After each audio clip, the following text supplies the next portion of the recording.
لیکن آئندہ مستقل طور پر اسلامی خلافت کا سربراہ خلیفۃ المسلمین یا امیر المومنین کہلائے گا. یعنی اصل میں تمام مسلمان ہیں خلافت کے اہل اور حامل، تمام مسلمان خلافت کے اہل اور حامل ہیں. وہ جب اپنی رائے سے کسی کو خلافت کی ذمہ داری تفویض کریں گے تو وہ مسلمانوں کا خلیفہ ہوگا. بنیادی فرق یہ ہے، اب کوئی بھی اللہ کا خلیفہ نہیں ہوگا، اب جو بھی ہوگا وہ مسلمانوں کا خلیفہ ہوگا، جان نشین، یعنی مسلمانوں کی نیابت کر رہا ہوگا، ان کی وائسرنسی کر رہا ہوگا، ان کی ریپریزنٹیشن کر رہا ہوگا.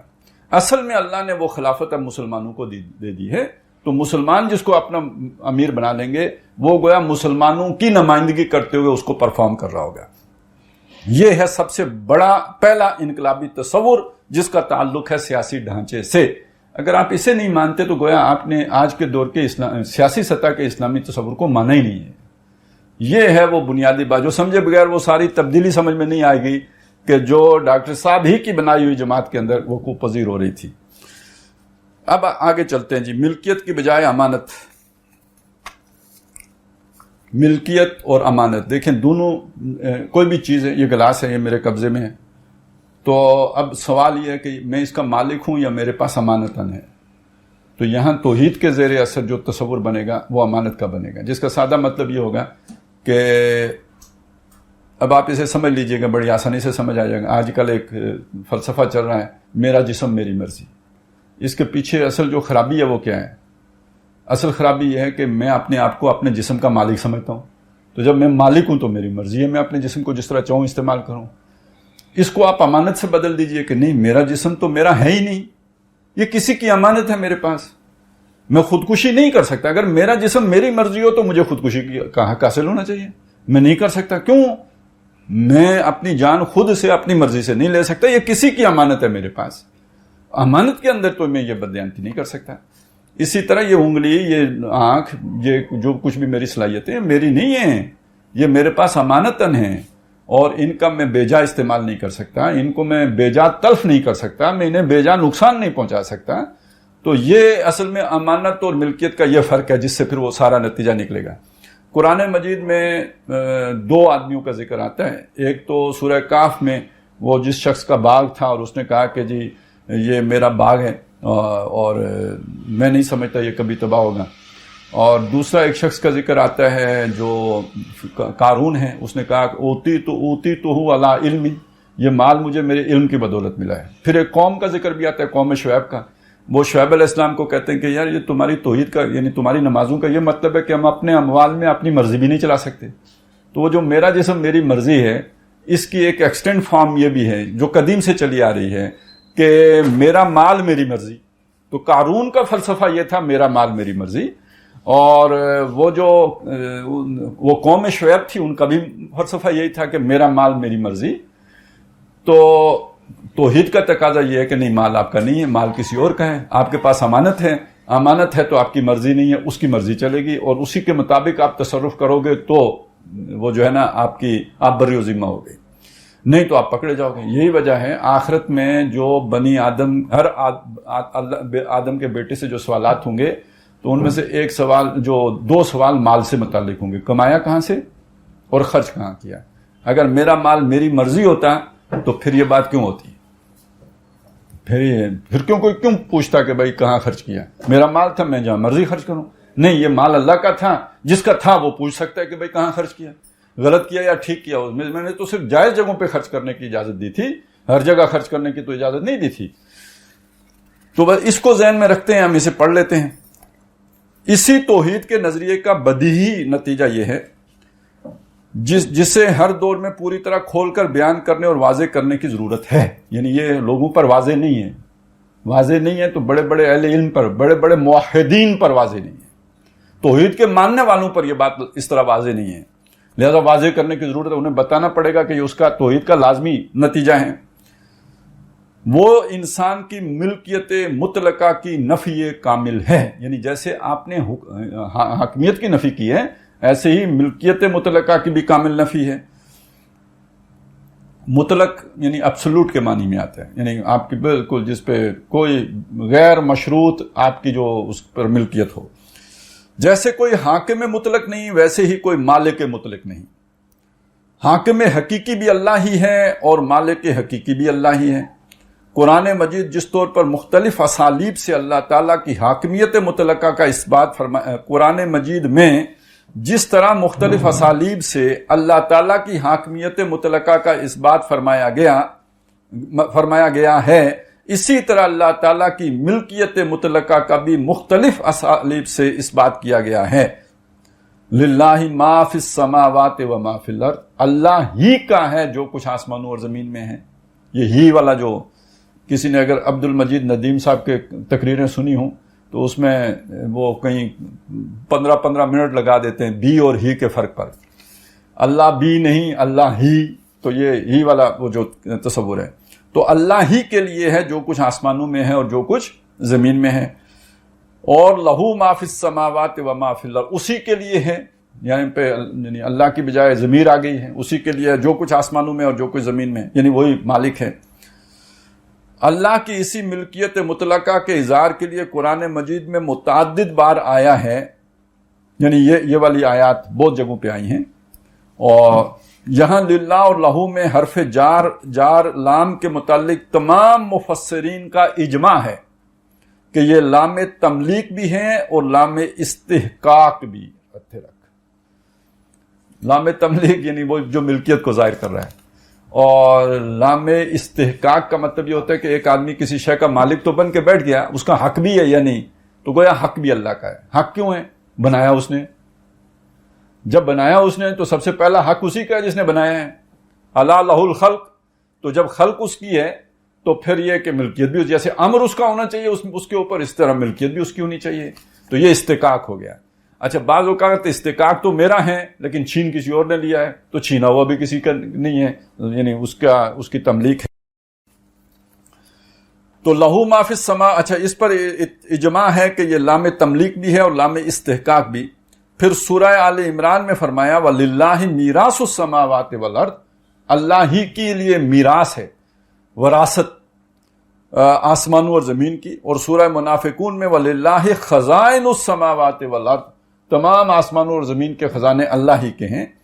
فرما کر مسئلہ کو بالکل واضح اور منقح کر دیا کہ جس طرح حاکم حقیقی صرف اللہ ہے، اسی طرح کائنات کی ہر شے کا مالک حقیقی بھی صرف اللہ ہے.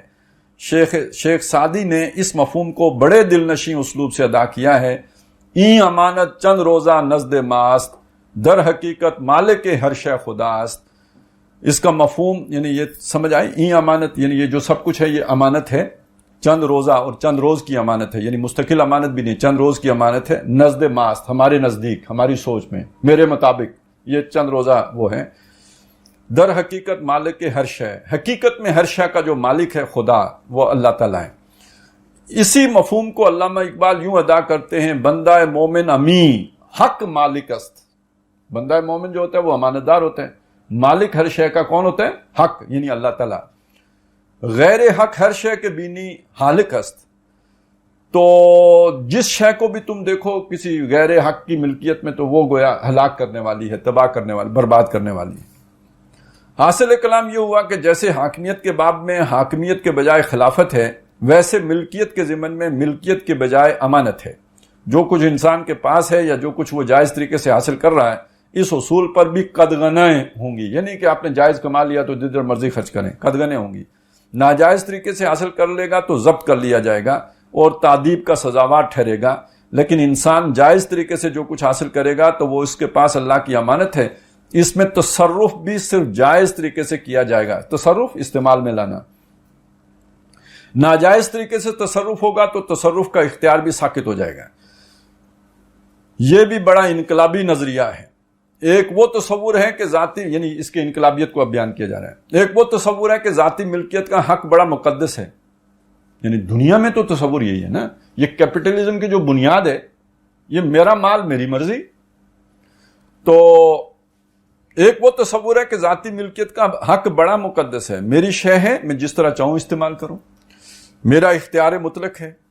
کیونکہ میری ملکیت مطلق ہے تو اس پر تصرف کا بھی میرا اختیار ہے، میں جو چاہوں کروں. ملکیت کا مطلب تو یہی ہے، میری بکری ہے، میں جب چاہوں ذبح کر دوں، تم کون ہوتے ہو پوچھنے والے؟ میرا پیسہ ہے، میں جس طرح چاہوں اسے انویسٹ کروں. میں نے شراب خانہ کھولا ہے، میں نے کسی کو مجبور نہیں کیا جو آ کر پینا چاہے پیے، نہ پینا چاہے نہ پیے. میں نے کسی پر جبر نہیں کیا، میں بھی آزاد ہوں، وہ بھی آزاد ہے. میں نے قمار خانہ، کعبہ خانہ، نائٹ کلب اور انہی قبیل کے کاموں میں اپنا سرمایہ لگایا ہے. کوئی ان میں دلچسپی لے یا نہ لے، میں کسی کو مجبور نہیں کرتا. یہ تصور اسلام میں نہیں ہے.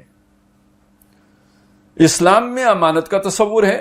جس کی امانت ہے اس نے جس حد تک اور جن پابندیوں کے ساتھ تصور کا حق دیا ہے، اس حد تک تصور کر سکتے ہو.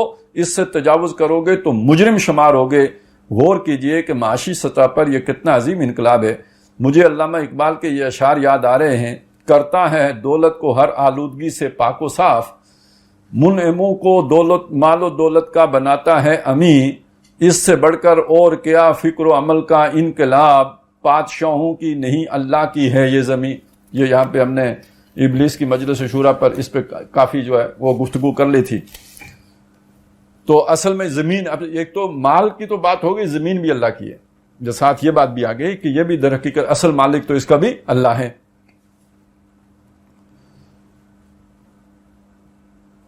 اس عقیدہ توحید کا جو تیسرا انقلابی پہلو ہے، اس پر گفتگو سے قبل چند اہم باتوں کی وضاحت ضروری ہے. اچھا، اب بہرحال یہاں تک تو ایک بات تو واضح ہو گئی کہ جو اس وقت مغرب میں نظام ہے، معاشی نظام، وہ جس بنیاد پر کھڑا ہے وہ حق کے ملکیت کی بنیاد پر کھڑا ہے. اس کے مقابل کل اگر اسلام کا نظام قائم ہوگا تو وہ حق امانت کی بنیاد پر کھڑا ہوگا، نہ کہ حق ملکیت کی بنیاد پر. تو یہ بہت جوہری فرق ہے.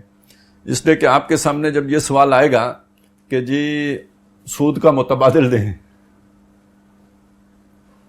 ٹھیک ہے، ایک یہ سوال عام آتا ہے، سود کا متبادل دیں، تو یہ در حقیقت ایک ایسا سوال ہے جیسے کل کوئی کہے کہ شراب کا متبادل دیں.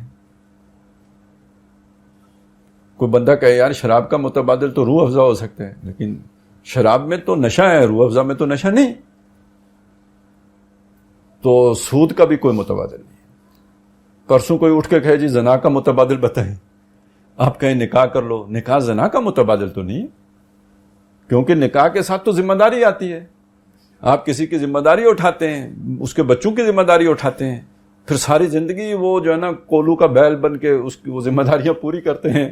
تو زنا میں تو ایسا کچھ نہیں ہے. آپ آئے، آپ نے عیاشی کی، آپ چلے گئے، اور اس کے بعد نہ مجھے تیری خبر نہ تجھے میری خبر. تو ہاں، لیکن وہ تو وہی اسلامی بینکنگ ہے نا وہ. تو کہنے کا مقصد یہ ہے کہ جیسے زنا کا کوئی متبادل نہیں ہوتا، جیسے شراب کا کوئی متبادل نہیں ہوتا، ایسے ہی سود کا کوئی متبادل نہیں ہوتا کہ جس میں آپ کا سرمایہ محفوظ رہے، اس کسی رسک پہ نہ ہو، آپ کوئی محنت نہ کریں، آپ عیاشیاں کرتے رہیں اور آپ کا مال لوگوں کے مالوں میں بڑھتا رہے. اس چیز کا کوئی متبادل نہیں. اور اس کے پیچھے جو اصل سوچ ہے وہ اپنے مال، وہ اسے اپنا مال سمجھتے ہوئے اس میں اضافہ کرتے چلے جانا.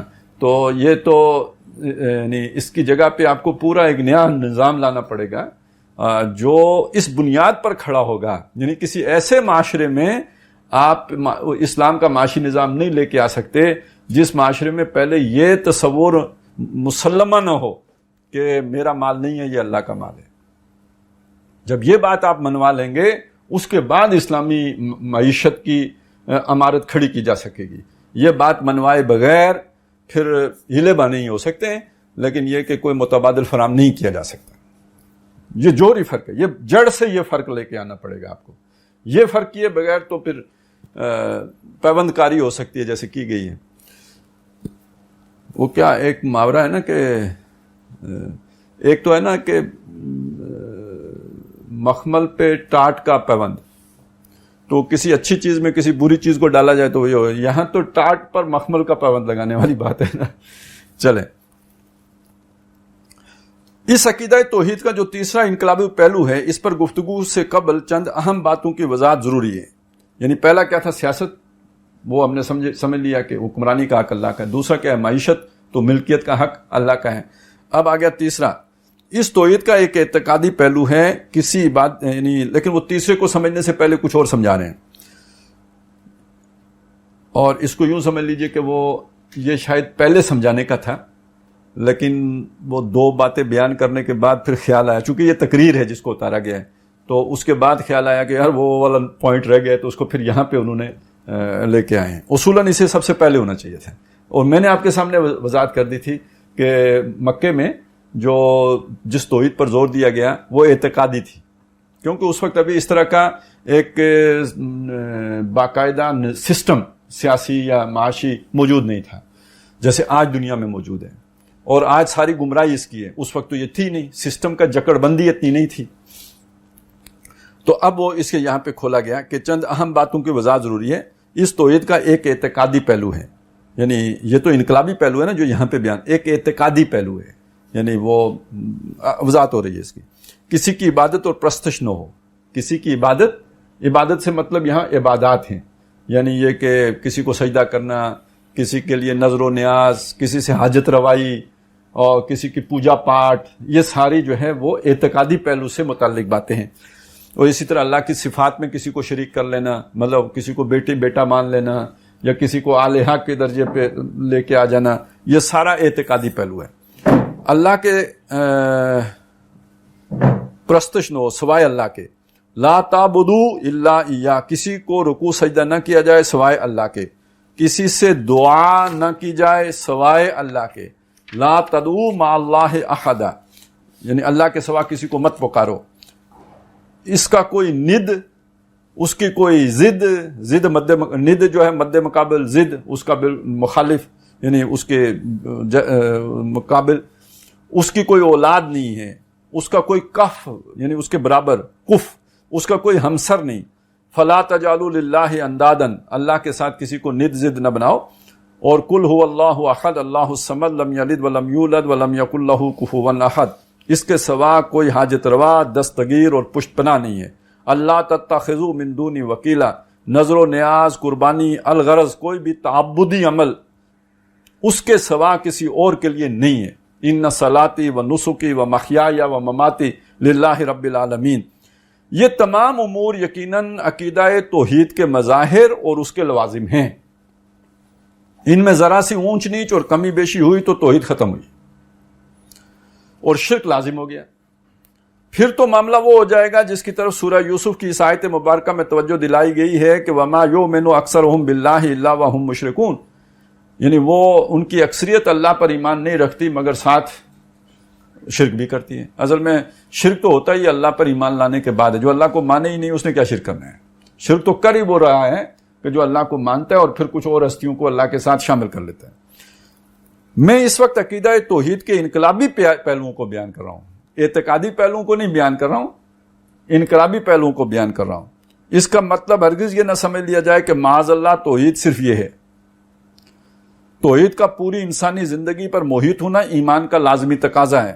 توحید کی چھاپ تو پوری زندگی پر ہونی لابد منہ ہے، لیکن اس وقت کی اور اس دور کی یعنی اس وقت کی اور اس دور کی شدید ضرورت ہے، یعنی اس وقت کی اور اس دور کی شدید ضرورت ہے کہ عقیدہ توحید نے اجتماعی زندگی کے ان تین گوشوں یعنی معاشی اور سیاسی گوشوں میں جو عظیم انقلاب برپا کیا ہے اسے نہایت وسیع پیمانے پر محکم دلائل کے ساتھ دنیا کے سامنے پیش کیا جائے۔ اس کو ڈاکٹر صاحب نے اور جگہوں پہ بھی بیان کیا ہے، وہ قرارداد تاسیس میں بھی اس کا تذکرہ موجود ہے۔ یہاں پہ بھی کیا کریں، شدید ضرورت ہے کہ محکم دلائل کے ساتھ عقیدہ توحید کے ان پہلوؤں کو زور و شور کے ساتھ بیان کیا جائے۔ تو خیر وہ جس صاحب کا تنظیم میں ہم رہے ہیں، آپ نے اسے کسی تربیت کورس میں نہیں سنا ہوگا، تو ادھر ادھر کیا بیان کریں گے، جو ساتھ آئے ہوئے ہیں ان کو بھی کسی نے نہیں سمجھایا۔ اس سے بھی آپ اندازہ لگا سکتے ہیں۔ اسی کے ذریعے سے موجودہ باطل اور مادہ پرستانہ تمام نظریات اور نظام آئے زندگی کا ابطال اور اسلام کی حقانیت کا احقاق ہو سکے گا۔ یہ صرف فرائض دینی کے جامع تصور کا چکر نہیں ہے، یہ جو نظام موجود ہے ان کا ابطال کرنا ہے، ان کو غلط ثابت کرنا ہے علمی سطح پر، یہ نہیں کہ نعرے مارنے کی سطح پہ، اور اپنے نظام کا احقاق، اس کا حق نہ ثابت کرنا ہے اور محکم دلائل کے ساتھ کرنا ہے۔ سیاسیات کے شعبے میں توحید کا انقلابی تصور یہ ہے کہ ہر نوع کی حاکمیت انسانی کا خاتمہ، حاکمیت مطلقہ صرف اللہ کی ہے۔ سیاسی سطح پر انسان کے لیے اسلام نے اصول دیا ہے۔ معاشیات اور اقتصادی شعبہ میں توحید کا انقلابی تصور یہ ہے کہ انسان کی ملکیت مطلقہ کا خاتمہ، ملکیت مطلقہ صرف اللہ کی ہے۔ اس سطح پر ہمارا دین امانت کا تصور دیتا ہے. ان دونوں امور پر میں گفتگو کر چکا ہوں، وہ بھی اختصار کے ساتھ، چونکہ وقت کی محدودیت کی وجہ سے تفصیلات میں جانے کا موقع نہیں ہے. تفصیلات اگر دیکھنی ہو تو پھر خطبات خلافت میں ملیں گی، یا ڈاکٹر صاحب کے بڑے تفصیلی لیکچرز ہیں، اسلام کا سیاسی نظام، اسلام کا معاشی نظام، اسلام کا سماجی نظام. اور تیسرے شعبہ یعنی معاشرتی سطح پر عقیدہ توحید کا لازمی نتیجہ یہ ہے کہ تمام انسان برابر ہیں. اب اس کے متعلق مجھے اختصار سے کچھ روشنی ڈالنی ہے.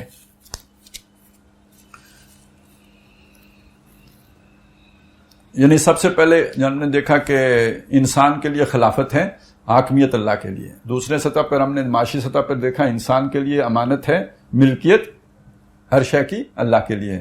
اب تیسری سطح میں یعنی ون ورلڈ جو اس کا سلوگن ہوگا، انسان کے لیے مساوات، یعنی انسانوں کے لیے مساوات.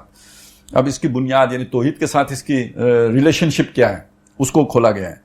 انسانی تاریخ کا یہ المیہ رہا ہے کہ جہاں ایک طبقہ خدائی اختیار یعنی ڈیوائن رائٹ کا مدعی رہا ہے، خدائی اختیار یعنی اس کے پاس ہے، اور جہاں یہ کون طبقہ رہا ویسے؟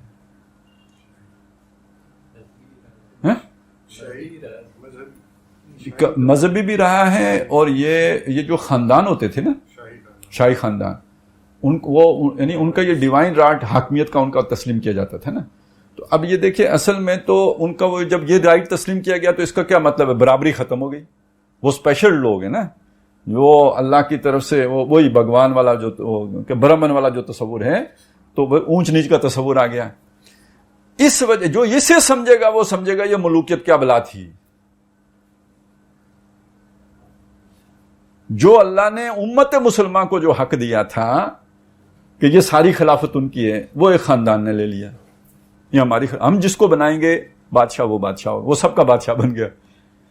تو یہ اس میں گڑبڑ تھی. تو انسانی تاریخ کا یہ المیہ رہا ہے کہ جہاں ایک طبقہ خدائی اختیار یعنی ڈیوائن رائٹ کا مدعی دعوے دار رہا ہے، اور جہاں انسان ملکیت مطلقہ کی ضلالت میں مبتلا رہا ہے. ملکیت مطلقہ یعنی وہ یہ سیاسی توحید اور معاشی توحید کی میں جو خرابیاں آئیں اس کا ذکر کرنے کے بعد اب تیسری چیز کی طرف آتے ہیں. وہاں وہ اس گمراہی میں بھی ٹھوکریں کھاتا رہا ہے کہ انسانوں میں ذات پات اور اونچ نیچ کی تقسیم ہے. اگر قارون کے اندر یہ گمراہی تھی کہ وہ اپنے مال کو اپنا سمجھتا تھا، ملکیت سمجھتا تھا، اور فرعون کے اندر یہ گمراہی تھی کہ وہ اپنے آپ کو حاکم مطلق سمجھتا تھا، تو ایسے ہی ہر دور میں یہ گمراہی بھی رہی ہے کہ ذات پات کا تصور موجود رہا ہے. جبکہ توحید کا تیسرا تقاضا یہ ہے کہ دنیا کے تمام انسان برابر ہیں. کوئی اونچ نہیں، کوئی نیچ نہیں، کوئی اعلیٰ نہیں، کوئی ادنا نہیں. یہ برہمن اور شودر کی تقسیم، یہ رنگ و نسل پر افتخار انسان کے اپنے ذہن کے تراشے ہوئے فلسفے ہیں. لیکن اتنے گہرے فلسفے ہیں کہ دنیا کا بڑا ہی مہذب اور متمدن ملک امریکہ سمجھا جاتا ہے، اگرچہ کہ قانونی طور پر انہوں نے تمام شہریوں کو برابر تسلیم کر لیا ہے، لیکن یہ کہ گورے کا دل کالے کو اپنے برابر بٹھانے کے لیے یا برابر ماننے کے لیے اب بھی آمادہ نہیں ہے. تو باقی یہ کہ وہ ہمارے عربی بھائی ہیں، ادھر سے کوئی ہندی وغیرہ چلا جاتا ہے تو وہ یعنی وہ اس کی توہین ایک لفظ سے کرتے ہیں نا، رفیق. ان کا رفیق تو بس یہی سمجھے نا کوئی وہ پالا شالا جیسے ہمارے ہوئے تو بکروال بزدار وہ یہی ان کا تصور ہوتا ہے. تو جس نسل پر افتخار انسان کے اپنے ذہن کے تراشے ہوئے فلسفے، یہ انسان کے تنگ ذہن اور قلب کے تراشیدہ اسنام ہیں. معاشرتی اسنام صنم کی جنا، صنم جو بت یا مورتی. معاشرتی سطح پر توحید کا انقلابی تصور یہ ہے کہ یا ایھا الناس، اے لوگو، اتقوا ربکم، اپنے اس رب کا تقوی اختیار کرو، الذی خلقکم من نفس واحدۃ، جس نے تمہیں ایک جان سے پیدا کیا، وخلق منھا زوجھا، اور اسی سے اس کا جوڑا بنایا، وبث منہما رجالا کثیرا ونساء، اور ان دونوں سے کثیر تعداد میں دنیا میں مردوں اور عورتوں کو بکھیر دیا. یعنی تمہارے ماں باپ بھی ایک ہیں اور تمہارا بنانے والا بھی ایک ہے. یہ کوئی سر سے پیدا ہونے والا اور سینے سے اور بازوں سے اور ٹانگوں سے اور پاؤں سے پیدا ہونے کا تصور نہیں ہے.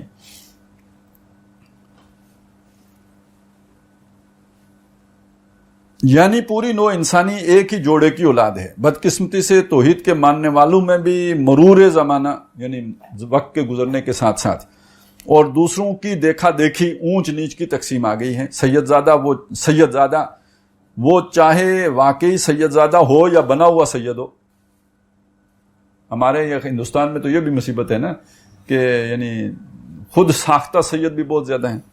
وہ ایک لطیفہ مشہور ہے کہ کسی سید زادی کی شادی ہوئی کسی سید زادے سے, تو سہاگ رات کو شاہ جی ذرا گھبرا رہے تھے اور کوئی پیش قدمی نہیں کر رہے تھے.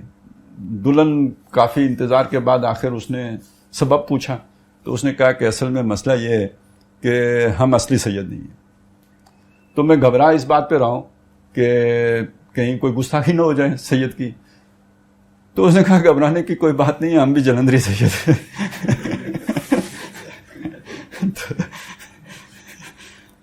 تو یہاں بنے ہوئے سید بھی بہت ہیں, کثیر تعداد میں. لہذا ڈاکٹر صاحب نے اس طرف بھی اشارہ کر دیا کہ دوسروں کی دیکھا دیکھی اونچ نیچ کی تقسیم آ گئی. سید زادہ وہ چاہے واقعی سید ہو یا بنا ہوا سید ہو, وہ چاہے زانی اور شرابی ہو, اس کے گھٹنے کو احترام کے ساتھ ہاتھ لگایا جائے گا. یہی صورتحال یہی تقسیم وڈیروں, زمینداروں اور ان کے مزارعین اور پیروں اور ان کے مریدوں کے مابین بھی دیکھنے میں آتی ہے. یہ سب کہاں سے آیا؟ یہ جھک کے ملنا اور یہ پسند کرنا کہ کوئی جھک کے ملے, یہ تو آلموسٹ رکوع ہے. اور رکوع سجدے کے حکم میں, یہ گھٹنا چھونا. تو یہ کہاں سے آیا؟ ایک طرف نسل کی نفی اور دوسری طرف نسل پرستی کا یہ عالم. اگر کامل سماجی مساوات نہیں ہے تو کسی درجے میں بھی وہ معاشرہ اسلامی معاشرہ کہلانے کا مستحق نہیں ہے. ہمارے یہاں ایک تصور سید کا اگر تصور ہے تو کوئی مصلی کا تصور بھی ہے نا. مصلی مطلب نہیں, کھیتوں میں جو کام کرتے ہیں مطلب وہی کمی کے لیے اچھا. ویسے مصلی کا لغوی طور پر کیا مطلب ہے؟ نمازی. ہاں جی, نماز پڑھنے والا مسلین, اس کی جمع ہے مسلین. سمجھ آئی؟ لیکن استعمال کس معنی میں ہوتے ہیں؟ ہاں, بلکہ وہ جو جھاڑو شاڑو دینے والا. ہاں, تو یعنی یہ چیزیں مسلمانوں میں بھی ہیں اس وقت ہیں. تو یوں تو سید بھی ہو, مرزا بھی ہو, افغان بھی ہو, تم سبھی کچھ ہو, بتاؤ تو مسلمان بھی ہو. تو وہ کہتے ہیں اگر کامل سماجی مساوات نہیں ہے تو کسی درجے میں بھی وہ معاشرہ اسلامی معاشرہ کہلانے کا مستحق نہیں ہے. یہ ساری تقسیمیں ہی غلط نہیں ہیں, غلط ہی نہیں موجب فساد ہیں. یعنی یہ صرف غلط نہیں ہیں بلکہ ان سے فساد بھی پیدا ہوتے ہیں, بگاڑ پیدا ہوتے ہیں معاشرے کے اندر, عدم توازن اور فتنہ پیدا ہوتے ہیں. کوئی اونچا اور کوئی نیچا نہیں, اس لیے کہ سب کا خالق ایک اللہ ہے اور سب ایک انسانی جوڑے آدم اور حوا کی اولاد ہیں. تو کون اونچا اور کون نیچا, کون اعلیٰ اور کون ادنا؟ نبی اکرم صلی اللہ علیہ وسلم نے حجۃ الوداع کے موقع پر اعلان فرما دیا, لیس لعربی علی عجمی فضل ولا لعجمی علی عربی فضل ولا لاسود علی ابیض فضل ولا لابیض علی اسود فضل الا بالتقوی. نہ کسی عربی کو کسی اجمی پر فضیلت حاصل ہے, نہ کسی اجمی کو کسی عربی پر فضیلت حاصل ہے, نہ کسی کالے کو گورے پر فضیلت حاصل ہے اور نہ کسی گورے کو کالے پر فضیلت ہے. بنائے فضیلت صرف تقوی ہے, یعنی تقوی کی بنیادی پر فضیلت ہو سکتی ہے. لیکن وہ تو اللہ کو پتہ ہے کس کا تقوی ہے, یعنی قانونی سطح پہ سب برابر ہوں گے. فضیلت اگر کوئی ہے تو وہ خدا ترسی اور اعلیٰ سیرت و کردار کی بنا پر ہے, اور وہ معاملہ آخرت میں ہوگا. تمام انسان اس دنیا میں کامل سماجی مساوات رکھتے ہیں. غور کیجئے کہ اس سماجی یعنی ایک فرق آتا ہے وہ مسلمان اور کافر کا فرق آتا ہے.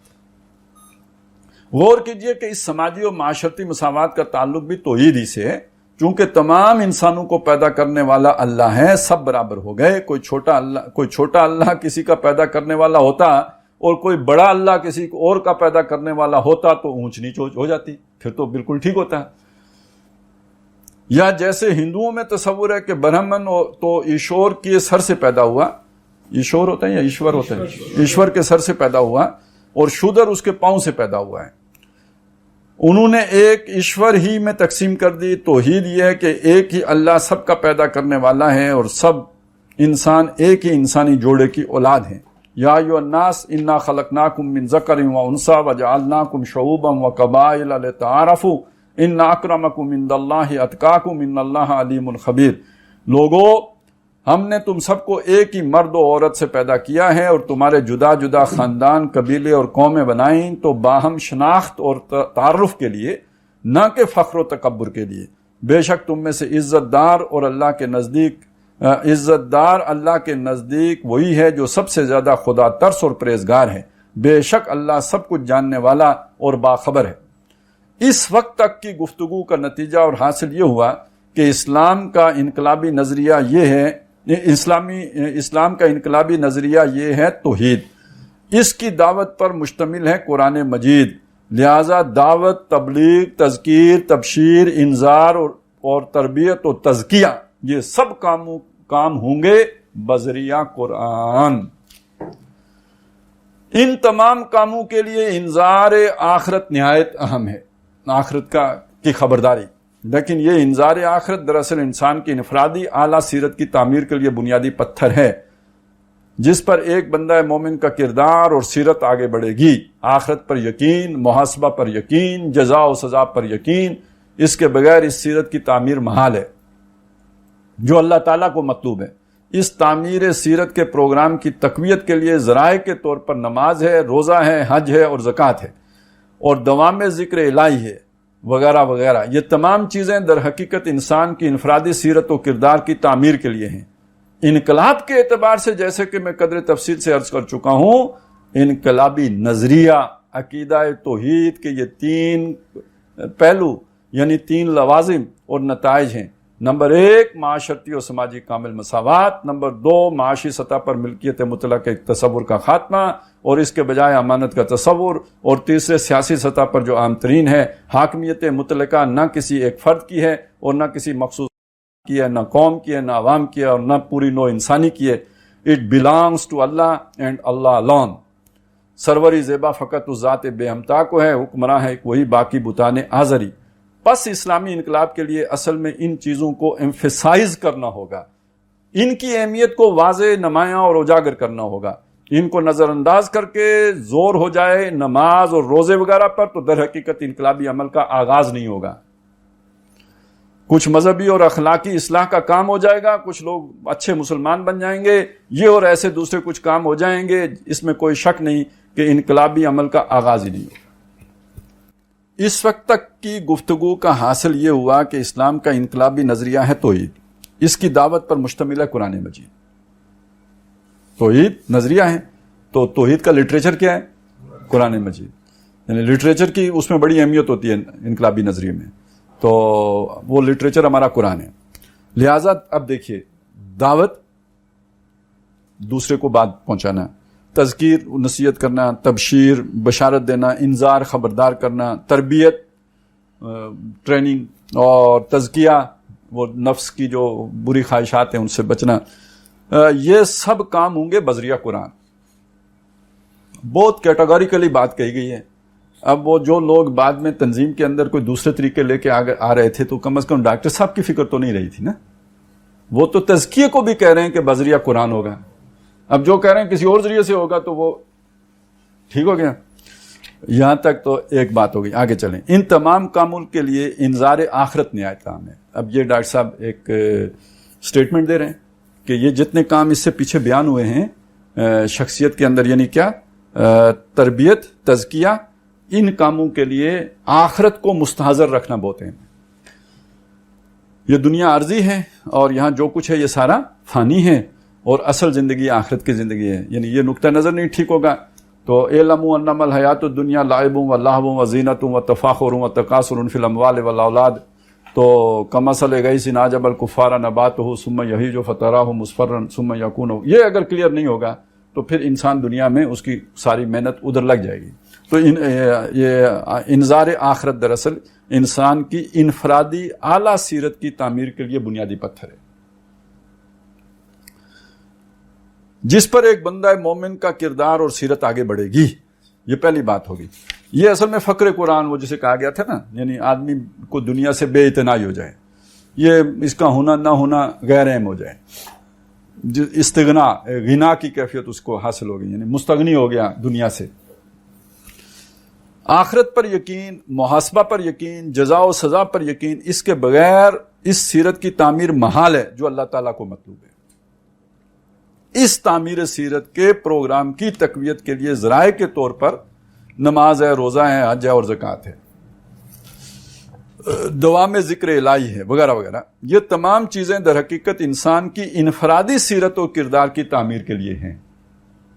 انفرادی سیرت و کردار کی انقلاب کے اعتبار سے، جیسا کہ میں قدر تفصیل سے عرض کر چکا ہوں، انقلابی نظریہ عقیدہ توحید کی یہ 3 کورولریز یعنی 3 لوازم اور نتائج ہیں. نمبر 1 معاشرتی و سماجی کامل مساوات، نمبر 2 معاشی سطح پر ملکیت مطلقہ کے تصور کا خاتمہ اور اس کے بجائے امانت کا تصور، اور نمبر 3 سیاسی سطح پر جو عام ترین ہے حاکمیت مطلقہ نہ کسی ایک فرد کی ہے، نہ کسی مخصوص خاندان کی ہے، نہ قوم کی ہے، نہ عوام کی ہے، نہ پوری نوع انسانی کی ہے.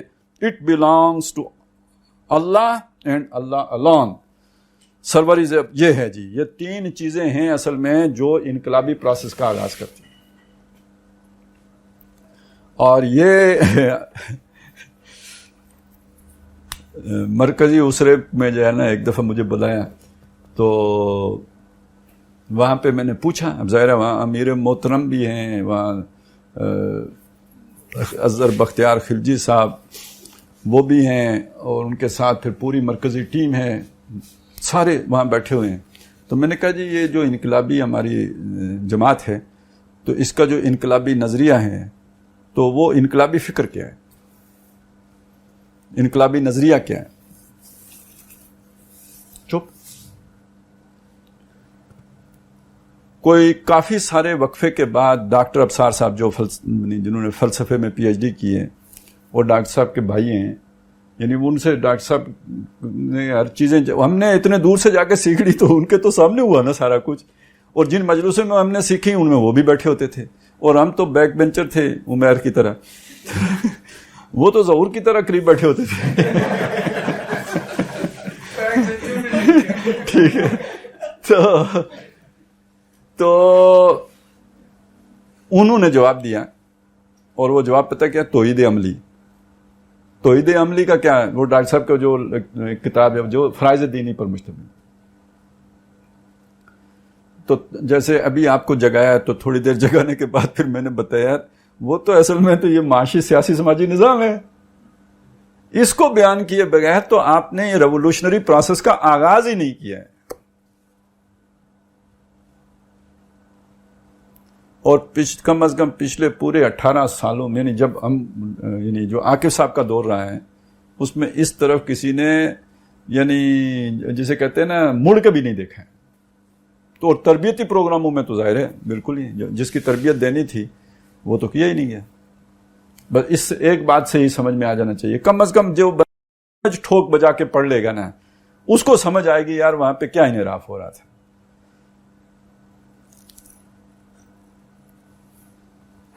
لہذا آخر میں کنکلوڈ کر رہے ہیں، یہ اب سنیں. یہ ایک قسم کے پریکٹیکل عملی سٹیپس نہیں کہ توحید کے یہ تھی. جی بالکل، مطلب یہ عملی توحید اگر کوئی، لیکن یہ کہ دیکھیں ایک بندے کے اندر ایک سوچ کا یعنی وہ انقلابی بننا، اس کے لیے ضروری ہے کہ آپ اس کے سامنے اسلام کا معاشی سیاسی سماجی نظام کے یہ تصورات پیش کریں گے. اب اس کا کانفلکٹ پیدا ہوگا اس نظام کے ساتھ، نہیں تو نظام کے ساتھ اس کا کانفلکٹ نہیں پیدا ہوگا. اور یہ فرکشن ہی اصل میں ریولوشنری پروسیس کا سٹارٹنگ پوائنٹ بنتے ہیں. بس اسلامی انقلاب کے لیے اب یہ دیکھیے ایک آخری جملہ یعنی وہ اسے یعنی اب آخری خلاصہ پیش کر رہے ہیں، اس کا نتیجہ پیش کر رہے ہیں. بس اسلامی انقلاب کے لیے اصل میں ان چیزوں کو ایمفیسائز کرنا ہوگا. کن چیزوں کو؟ سیاسی معاشی، ہاں ایمفیسائز کرنا ہوگا، ان پر زیادہ زور دینا ہوگا، ان کی اہمیت کو واضح نمایاں اور اجاگر کرنا ہوگا، واضح نمایاں اور اجاگر کرنا ہوگا. ان کو نظر انداز کر کے زور ہو جائے نماز اور روزے وغیرہ پر تو در حقیقت انقلابی عمل کا آغاز نہیں ہوگا. اب خاص طور پہ جو لوگ فعال رہے ہیں تنظیم کے اندر وہ دیکھیں نا تربیت گاؤں میں کس چیز پہ زور ہوتا ہے. اویس پاشا لوگ، جمیل الرحمان عباسی صاحب اور جو یہ ساری پوری ٹیم تھی، یہ کیا پڑھا، ایون ڈاکٹر عبدالسمیع، اور پھر آخر میں آ کے سب کے مور تصدیق ثبت کرنے والے حافظ عاقب سعید صاحب، وہ قرارداد تاسیس کا یہ خود پڑھ لینا، وہ جو آخر میں جو تھوڑا سا اس میں ہے نا یہ خود پڑھ لینا. تو یہ میں نے پڑھا دیا جو، تو امفیسائز تو پھر اسی پہ ہو گیا نا سارا. پھر بھی بندہ کہے نہیں اللہ کی قسم 100% ڈاکٹر صاحب کی فکر پڑھیں تو ٹھیک ہے. پھر یہ جھوٹ اور جھوٹ کے ساتھ قسم، اتخذوا ایمانہم جنۃ فصدوا عن سبیل اللہ.